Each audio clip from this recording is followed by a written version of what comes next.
में 12 कंपनियां डिप्लॉयड हैं, 2 कंपनियां रिजर्व में हैं। साथ ही साथ हमारे हरियाणा पुलिस की भी ऑलमोस्ट 20 कंपनियां यहाँ डिप्लॉयड हैं। हमारे पुलिस जो हमारा पुलिस विभाग है उसमें डिस्ट्रिक्ट एसपी के अलावा जो है हमारे 6 और आईपीएस ऑफिसर्स हैं who have been deputed on here on various duties. साथ ही साथ जो है मुख्य सचिव कार्यालय द्वारा और डीजीपी कार्यालय द्वारा जो है इसकी समय समय पे समीक्षा की जा रही है। उसी कड़ी में लॉ एंड ऑर्डर की सिचुएशन को इम्प्रूवमेंट देखते हुए हमने जो है आज निर्णय लिया सुबह कि कर्फ्यू का जो टाइमिंग्स है इसको हम आज रिलैक्स करेंगे, 3 से 5 बजे तक के लिए रिलैक्स करेंगे। And going forward depending on कि आज की जो है व्यवस्था कैसी रहती है उसके हिसाब से आज शाम को हम कॉल लेंगे कल और आने वाले समय के लिए। तो एज़ फार एज जो नए ऑर्डर्स हमने करे हैं उसकी कड़ी में ये हैं। इसके पश्चात अगर आपके कोई इसमें सवाल हैं और बाकी जो इन्वेस्टिगेशन संबंधित पार्ट है वो आप जो हमारे सुपरिटेंडेंट पुलिस हैं श्री वरुण सिंगला जी, आप उनको एड्रेस कर सकते हैं। सर आपने बताया उसके टाइमिंग में रिलैक्स जो भी देंगे आप जी देंगे, क्या टाइमिंग है? क्या आज हमने 3 से 5 बजे तक का जो है रिलैक्सेशन दिया है और इस 3 से 5 बजे तक की समीक्षा हम शाम को करेंगे और कल के जो टाइमिंग्स होंगे वो अकॉर्डिंगली डिसाइड करके भी लेंगे। कंडीशन क्या होगी और कौन कौन से इलाके में कर्फ्यू लगा हुआ है, क्योंकि पूरे मुंह में तो नहीं लगा हुआ? जी नहीं, कर्फ्यू सभी चारों सब डिविजन्स में लगा हुआ है। चारों सब डिविजन्स में जो है ये हम 3 से 5 बजे की जो है रियायत देंगे आज, और इसी रियायत के चलते इसकी समीक्षा करके कल अगर समय में कुछ हमें तब्दीली अगर करनी होगी तो वो करके हम आपको टाइमली इत्तला करेंगे। कंडीशन क्या होंगे सर? कंडीशंस यही होंगे कि जी जैसे कर्फ्यू में रहता है कि मूवमेंट पे रिस्ट्रिक्शन लगाए जाते हैं, तो अब ये कर्फ्यू जैसे अगर हम लिफ्ट कर रहे हैं तो लोग अपनी एसेंशियल चीज़ों के लिए, कोई दवाई है, कोई आपकी ग्रोसरीज हैं, उस टाइप का कोई सामान आपने खरीदना है, कोई आपने अनाज खरीदना है, कोई किसी ने दूध चावल खरीदना है, इस प्रकार की जो भी चीज़ें हैं वो जाके और दुकानों से ले सकते हैं। 144 वाली धारा जो है वो प्रोहिबिट करती है कि 4 या 5 से व्यक्ति से अधिक जो है इकट्ठे नहीं हो सकते, तो वो अभी भी लागू है। तो वो चीज़ हम इंश्योर करवाएंगे कि लोगों का एकत्रित होना, जो 144 धारा जो उस चीज़ को प्रोहिबिट करती है वो चालू है। सर स्कूल कॉलेज का क्या कब खुलेंगे और इंटरनेट सेवा कब बहाल होगी? तो इंटरनेट सेवा फिलहाल 3 दिन के लिए जो है बंद की गई थी 31 तारीख से, तो कल उसकी भी समीक्षा करके अगर उसको बढ़ाने की ज़रूरत पड़ेगी तो बढ़ाएंगे, और अगर law and order situation improve रही तो उसको भी जो है हम वापस स्कूल कॉलेज खुलने का भी समीक्षा जो है कल या परसों की जाएगी। इस हफ्ते तो बंद ही रहेंगे, प्रॉब्ली फ्राइडे को या सैटरडे को इस पर कॉल ली जाएगी ताकि अगले हफ्ते में इसको सुचारू रूप से खोल सकें। सर कर्फ्यू में ढील का जो मुद्दा है, दुकानें खुलनी भी तो जरूरी है जी, सामान लोग लेंगे कहाँ से जो पाएंगे? तो इसकी इसकी जो हमने मीटिंग सभी कर ली थी, जिसमें हमने मार्केट एसोसिएशन, मंडियों से, जो हमारे दूध के जो बूथ हैं, जो वीटा से हमारी सप्लाई फरीदाबाद से होती है, तो उनको हमने सुबह ही ये दिशा निर्देश दे दी थे कि प्रॉपर स्टॉकिंग कर ली जाए, प्रॉपर अपने जितने वेंडर्स हैं उनसे संपर्क साध लिया जाए, ताकि जब दुकानें खुलें तो लोगों को जो है समयबद्ध तरीके से सामान मिल जाए। इसी कड़ी में जैसे जैसे आगे और डील मिलती रहेंगी तो सुचारू रूप से चीज़ें और अपनी दिशा पकड़ती रहेंगी। अब तक कितनी गिरफ्तारियां हुई हैं सर? कितनी एफआईआर दर्ज हुई हैं? कितनी टीमें लगी हुई हैं? देखिए, अभी तक कुल 41 एफआईआर दर्ज की गई हैं विभिन्न मामलों में, और मुख्यतः 4 थानों के अंदर ये एफआईआर दर्ज हुई हैं। एक एफआईआर हमारी सिटी तावड़ू और बिछोर में भी दर्ज हुई है, और कुल अब तक 116 लोगों की प्रीमा फेसाई जो इन्वेस्टिगेशन हुई थी उसके ऊपर गिरफ्तारियाँ हुई हैं। और आगे हम लगातार हमारी टीमें इसमें हमने गठित की हुई हैं। एसटीएफ भी हमारे साथ हैं, हमारे लोकल सीआईए पुलिस भी हैं, और जो और आईपीएस ऑफिसर्स यहाँ डिप्लॉयड हैं to maintain law and order and for ensuring the apprehension of these criminals involved in these activities। तो उसके लिए लगातार हम प्रयासरत हैं। सभी सोशल मीडिया अकाउंट्स को और जो अभी तक की एप्रीहेंडेड लोग हैं उनकी इंटेरोगेशन डिटेल्ड में की जा रही है। सभी एक्यूज्ड के लिए आज हमने पुलिस रिमांड के लिए अप्लाई किया है, अभी ये प्रोसेस चल रही है। आज शाम तक हमें ये क्लियर हो पाएगा। मैक्सिमम एक्यूज्ड का हमने सभी का पुलिस रिमांड अप्लाई किया है, ताकि हम प्रॉपर इन्वेस्टिगेशन कर सकें कि किस प्रकार से ये लोग संगठित हुए थे और किस प्रकार से ये अपराध कारित हुआ था। जितनी एफआईआर हुई है उन एफआईआर में ज्यादातर एक बात ये कॉमन है कि जो जिन पुलिसकर्मियों की ड्यूटी थी, जिन्होंने अपने बयान के आधार पर एफआईआर दर्ज कराई है कि एक ग्रुप आया, 600-700 लोगों का ग्रुप आया, उन्होंने एक तरीके के नारे लगाए और पुलिस के ऊपर भी अटैक किया है, पुलिस के ऊपर फायरिंग भी की है। ऐसा भी कई उसमें आया है कि कहीं गोली लगी, कई पुलिस कर्मियों को भी। तो क्या अभी तक की इन्वेस्टिगेशन में लग रहा है कि ये अचानक से हुई हिंसा है या पुलिस को टारगेट करना ये सब कुछ पहले से प्री प्लान था, ये साजिश थी? और किस किस तरह के वेपन का इस्तेमाल किया गया सामने से? देखिए, अभी ये सब चीज़ें कहना मुश्किल इसलिए है क्योंकि इनकी हमने पहले धरपकड़ की है और रिमांड पीरियड, आज हम रिमांड ले रहे हैं। रिमांड के बाद ही हमें पूरी बात क्लियर हो पाएगी, जब हम मैक्सिमम एक्यूज्ड का इंटरोगेशन कर पाएंगे कि प्रॉपर क्लियर पिक्चर क्या है। तो अभी इसमें कमेंट करना अर्ली होगा। और वेपन्स जहाँ तक बात है, इसके अंदर इसके विषय में भी जांच की जा रही है कि ये वेपन अवैध थे, वैध थे। जिस भी तरह के वेपन थे इनको रिकवर भी किया जाएगा। अगर वैध थे तो उनके लाइसेंस रद्द करने की प्रोसेस शुरू की। सर, क्या Sir, we have a number. एक How many got the license in the arsenals and weapons?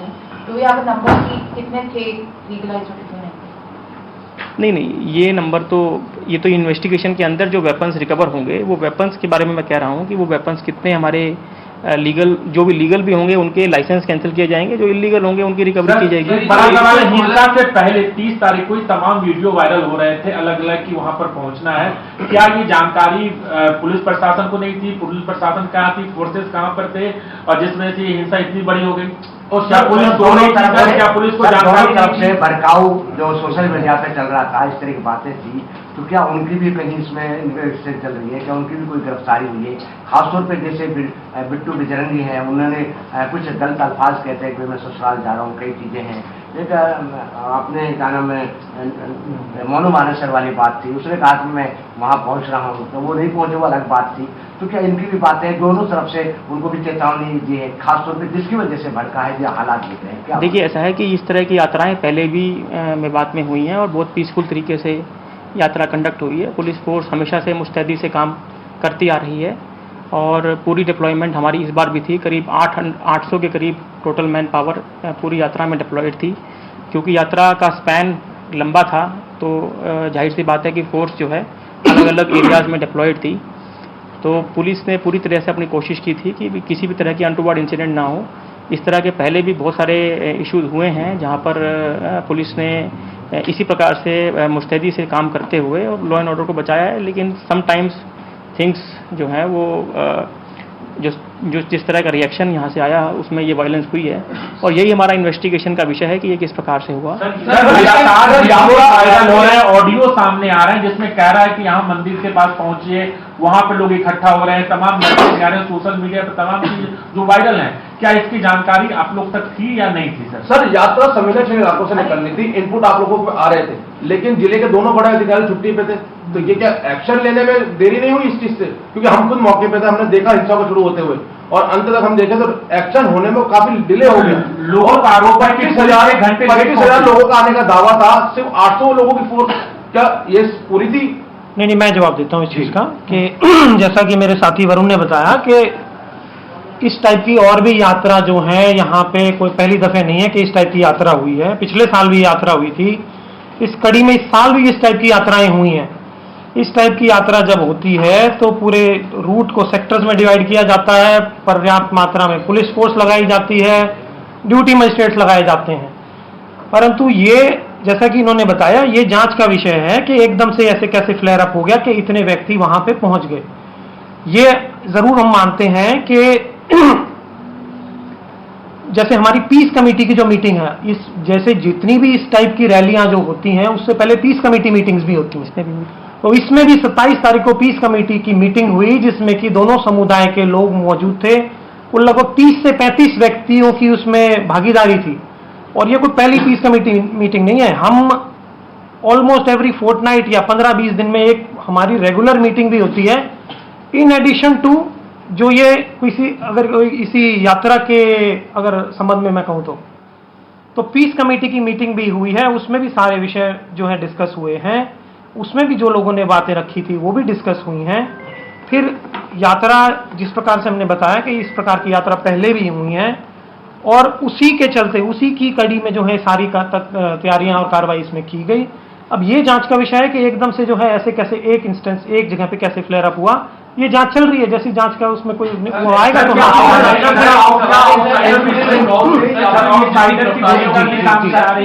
Local लोग हैं या ये दोनों पहलू जो है ये इन्वेस्टिगेट किए जा रहे हैं कि इसमें आउटसाइडर्स भी थे या यहाँ पे लोकल लोग भी थे। सर 2 साल पहले सर 116 लोग जो गिरफ्तार किए गए हैं अभी तक, क्या कौन है वो लोग, क्या उनकी पहचान हो पाई है और कितनी उसमें महिलाएं हैं, कितने उसमें पुरुष हैं, अगर आप इस पे थोड़ा सा क्या इनका आपराधिक बैकग्राउंड है जो पकड़े गए हैं कुछ लोगों का? देखिए, आपराधिक बैकग्राउंड उनका भी चेक, क्योंकि टाइम लगता है आपराधिक बैकग्राउंड को चेक करने के लिए। उनके हमें कई सारे पोर्टल्स के ऊपर, प्लस वो जिस जगह के रेजिडेंट हैं उस थाने के भी हमें उसके रिकॉर्ड चेक करने पड़ते हैं।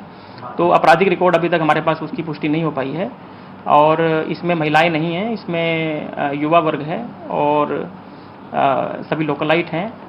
तो अभी इसके अंदर बाकी लोगों की जो भूमिका है, जो बाहर से बात की जा रही है कि बाहर के जो लोगों की इन्वॉल्वमेंट है, उसकी हम जांच कर रहे हैं।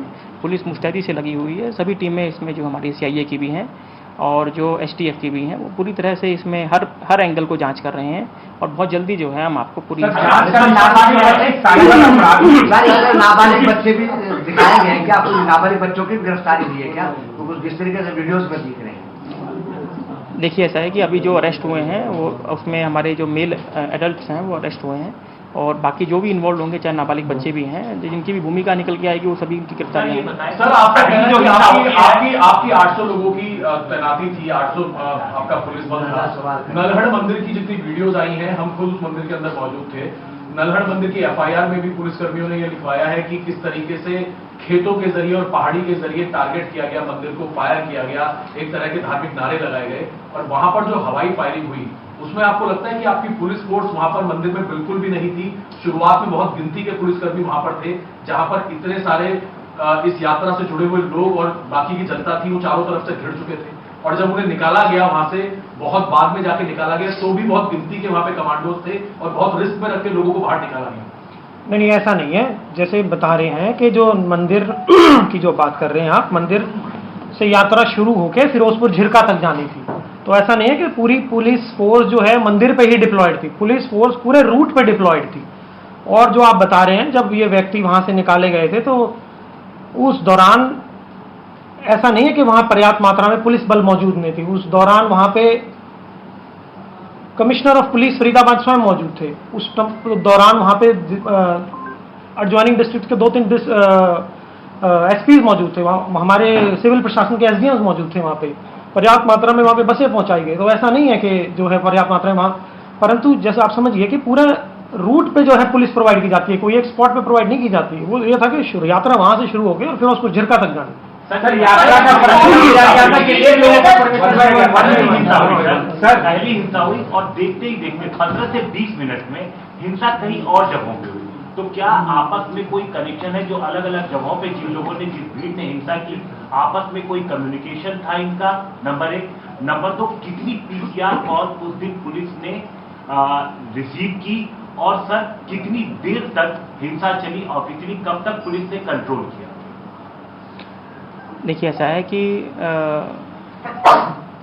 अगर आप बात करें कि उस वक्त पे जो इंसिडेंट्स जिस तरह से हो रहे थे, पुलिस जैसे जैसे कॉल्स आ रही थी, I don't have the figure of the number of calls as of now, तो उस पर जैसे जैसे पुलिस के पास इंसिडेंट की रिपोर्ट आ रही थी, पुलिस ने तुरंत उसके ऊपर एक्टिविटी करी है। जहाँ जहाँ पुलिस संभाल पाई, अपने पुलिस बल के साथ हमारे सभी जितने भी फोर्स थी, DSPs थे, उन्होंने पूरी मुस्तैदी से वहाँ पर मोर्चा संभाला था और एडिशनल फोर्स के लिए उन्होंने अपनी रिक्वेस्ट प्लेस की थी। दूसरे जिलों से भी फोर्स आई थी और इसी प्रकार से पूरे एरिया, पूरे सिचुएशन को कंट्रोल किया गया था। आपस में कनेक्शन जिन जगहों पे सर हिंसा हुई थी, क्योंकि कई जगहों पर एक साथ हिंसा हुई।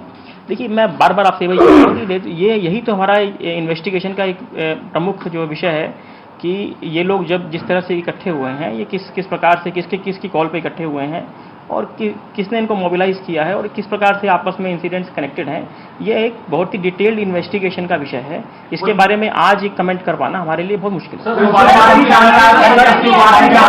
मानते हैं ना कि कॉल किया गया, लोगों को मोबिलाइज किया गया? देखिए, वो तो देखिए ऐसा है कि सोशल मीडिया के ऊपर, जैसा कि अब जो विश्लेषण में आ रहा है कि सोशल मीडिया पे कुछ लोगों ने कॉल की, दोनों तरफ से हुई, तो ये तो जांच का विषय है ही कि कौन व्यक्ति किस तरह की कॉल से जो इमोशन, किस तरह की कॉल के ऊपर जो है व्यक्ति जो वहाँ पर इकट्ठा हुआ या वो खुद से मोटिवेटेड था, वो तो वो एक्यूज्ड की इंटेरोगेशन के दौरान ही आएगा कि वो किस प्रकार से मोटिवेट होके वहाँ पर वो इस तरह की इंसिडेंट के अंदर इन्वॉल्व होने के लिए शामिल हुआ।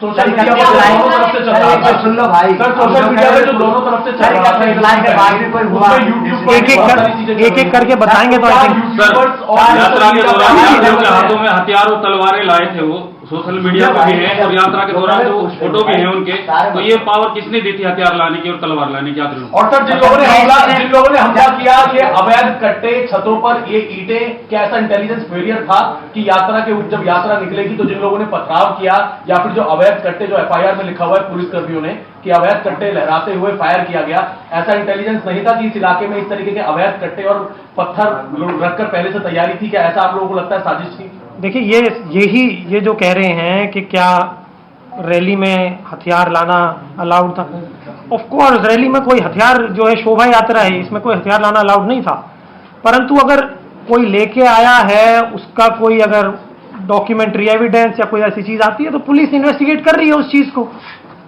यही तो ये एसपी साहब बता रहे हैं कि ये जांच का विषय है कि भाई अगर कोई हथियार लाया है तो वो इन्वेस्टिगेट कर रहे हैं। इन्होंने पूरे एरिया की जो सीसीटीवी फुटेज देख रहे हैं, अपने जो सोर्सेज हैं उनसे पता कर रहे हैं, तो ये इसी चीज की जांच कर रहे हैं। उसके पास है पहले से हथियार थे, देसी कट्टे रखते थे, क्या ये फेलियर नहीं है कि इलाके में इतने देसी कट्टे और हथियार रख के लोग तैयार थे पहले से, या ऐसी कोई जानकारी ही नहीं मिली कि लोग पत्थर के साथ और अवैध तमंचों के साथ तैयार हैं? और क्या जानबूझकर सर साइबर थाने को टारगेट किया गया, क्योंकि यहाँ पर साइबर अपराध से पूरे देश को टारगेट किया जाता है, तो क्या उन अपराधियों ने जानबूझ के साइबर थाने? सर साइबर अपराधियों की फंडिंग की वजह से ये घटना हुआ? देखिए ये सब चीज़ें अब आप ये जंपिंग द कंक्लूजन्स हैं। एट दिस स्टेज हम इस तरह के कंक्लूजन्स ड्रॉ नहीं कर सकते हैं। आप समझिए अभी हमारी इन्वेस्टिगेशन में हमने एक अच्छी बढ़त हासिल की है। 116 लोगों को हमने अरेस्ट किया है in the very first day, और हमारी बाकी लोगों की पहचान जारी है। आप जान सकते हैं इसमें कहीं काफ़ी सारे लोग युवा जो है इन्वॉल्व थे, जैसा कि हम वीडियो में देख रहे हैं। तो हमें बहुत सारे लोगों की इसमें पहचान करनी है और ये भी देखना है कि ऐसा भी ना हो कि इन्वेस्टिगेशन में किसी निर्दोष व्यक्ति को हम धरपकड़ करें। हमें उसमें निष्पक्ष जांच करते हुए हमें इन्वेस्टिगेशन को कंक्लूड करना है और बहुत जल्दी हमें इसमें करना है। हमारी टीमें मुस्तैदी से लगी हुई हैं और हम बिल्कुल इसके कंक्लूजन्स, जैसा कि हमने जब साइबर रेड की थी, हमने उसके कंक्लूजन्स के लिए हमने एक अलग से पीसी की थी जिसमें क्या क्या उसके।